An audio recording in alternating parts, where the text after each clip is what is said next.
गांव के अच्छे दिन, पिछड़े और बदहाली से जूझते गांव की तस्वीर बदलने के लिए प्रधानमंत्री मोदी ने बड़ा कदम उठाया है।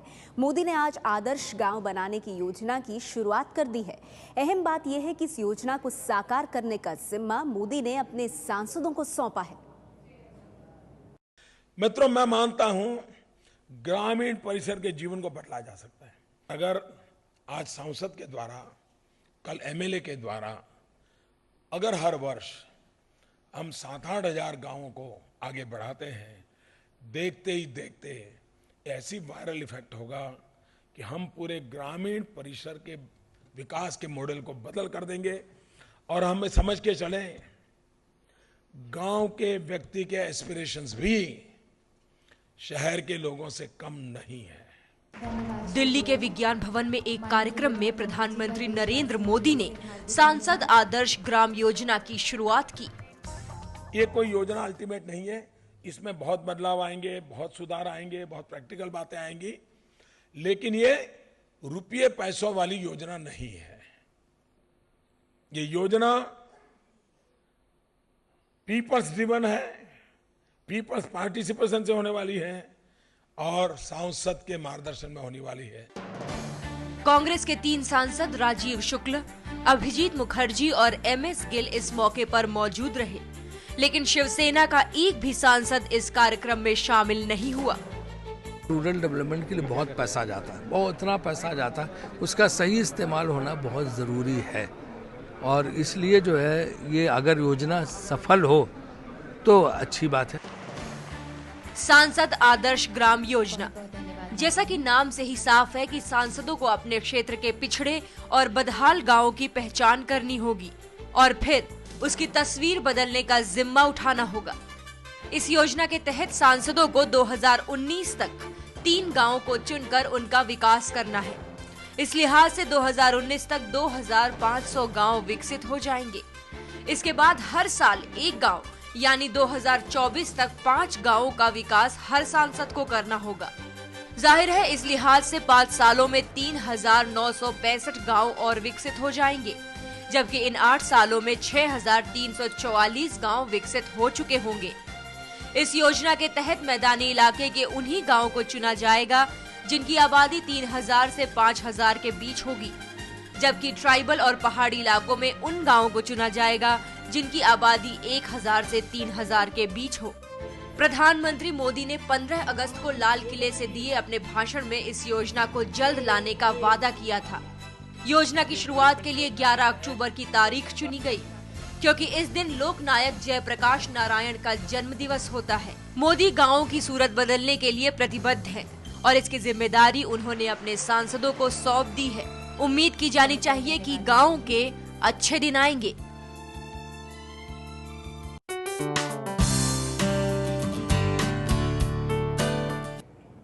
प्रधानमंत्री नरेंद्र मोदी वाराणसी से सांसद हैं। आदर्श ग्राम योजना के तहत बतौर सांसद वो भी एक गांव को गोद लेंगे। वो गांव कौन सा होगा, अभी इसका ऐलान नहीं हुआ है, लेकिन वाराणसी के गांव के लोगों को भरोसा है कि ये गांव उनका ही होगा। वाराणसी की रोहनिया विधानसभा में आने वाला छोटा सा गांव ककरहिया, पिछले कई सालों से ये गांव किस हाल से जूझ रहा है, तस्वीरें बताने के लिए काफी हैं।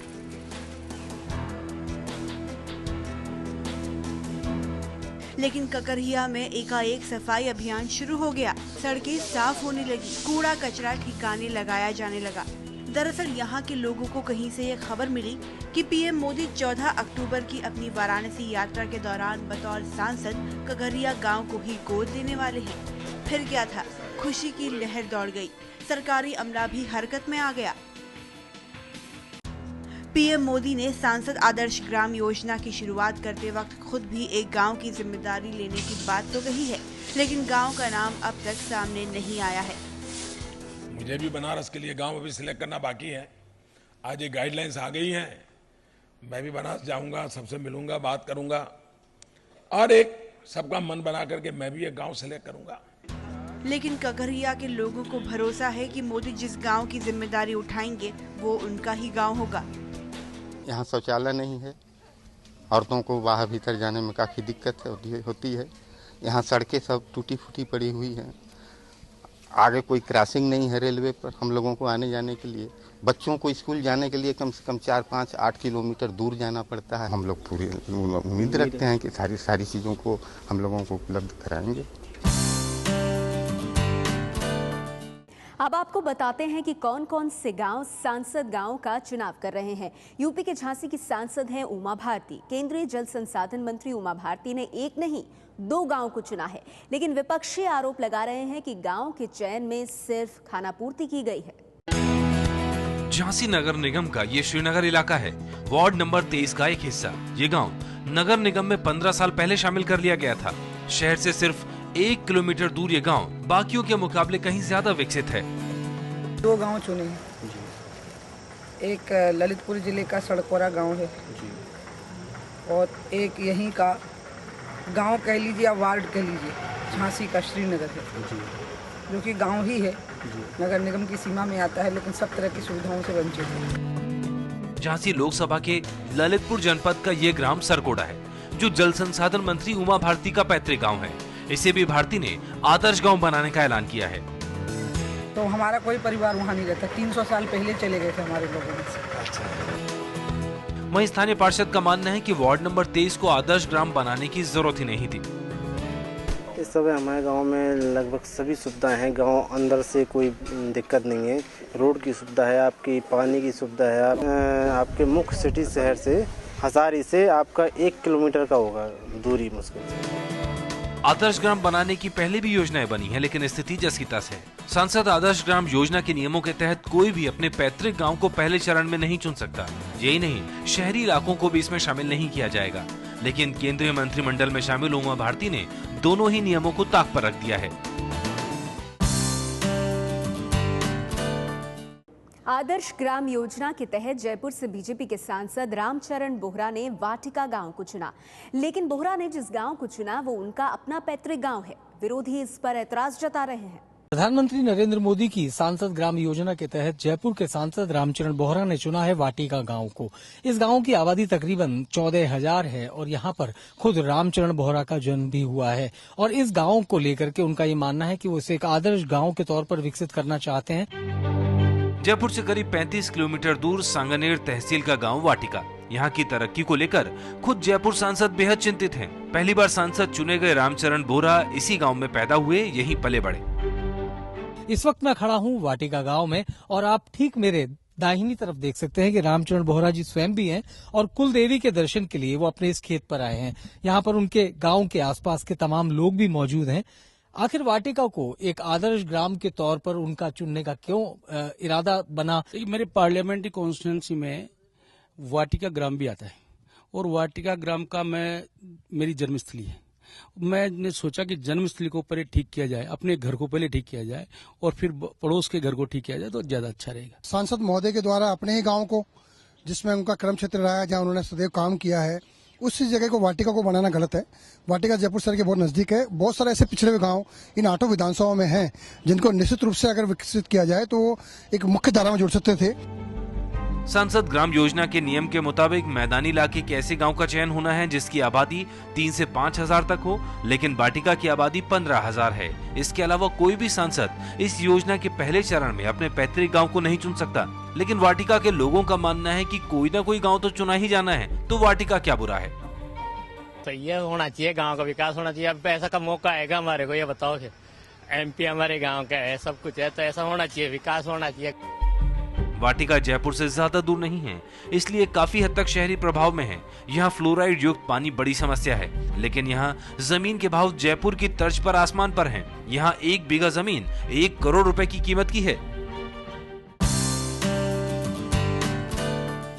राजस्थान के कोटा बूंदी के सांसद ओम बिड़ला ने भी चुन लिया है अपना गांव, और वो गांव है हरिपुरा माजी। ओम बिड़ला हरिपुर माजी गांव के साथ वादा कर चुके थे कि वो इस गांव को आदर्श गांव बनाएंगे, और सांसद ग्राम योजना में उन्होंने इसी गांव को आगे बढ़ाया है। ABP न्यूज की टीम ने पाया कि गांव में रोड है और ज्यादातर लोग शिक्षित हैं। आबादी है करीब 4,000। पशु चिकित्सालय की सुविधा होनी चाहिए, स्वच्छता के प्रयास होने चाहिए, शमशान घाट जो है वो उसमें हरियाली और चारदीवारी होना चाहिए, खेतों तक सड़क जानी चाहिए ताकि लोगों को कोई परेशानी न हो। नालों की समस्या बहुत ज़्यादा है, गाँव में सीसी बना हुआ है लेकिन पानी का नालों की सुविधा होने के कारण पानी का निकास सही नहीं हो पा रहा है यहाँ पर। मेरा लक्ष्य है कि हर विधानसभा में एक गांव आदर्श गांव बनाएंगे और हर विधानसभा एक गांव आदर्श बनाने के बाद फिर लोगों का आह्वान करेंगे कि हम हर ग्राम पंचायत अपने अपने गांव को आदर्श गांव बनाओ। इसके लिए जो भी सहयोग होगा सांसद कोष से, केंद्र सरकार से, राज्य सरकार से सहयोग करके आदर्श गाँव की कार्य योजना बनाएंगे। प्रशासनिक अधिकारी खुलकर बोलने को तैयार नहीं, वहीं विपक्ष इसे छलावा बता रहा है। अगर विकास की दृष्टि से जो हरिपुरा में जो भी काम होने चाहिए, शिक्षा की दृष्टि से, सड़कों की दृष्टि से, वो पिछले गहलोत सरकार में सारे काम हमने वहाँ पर करा चुके हैं।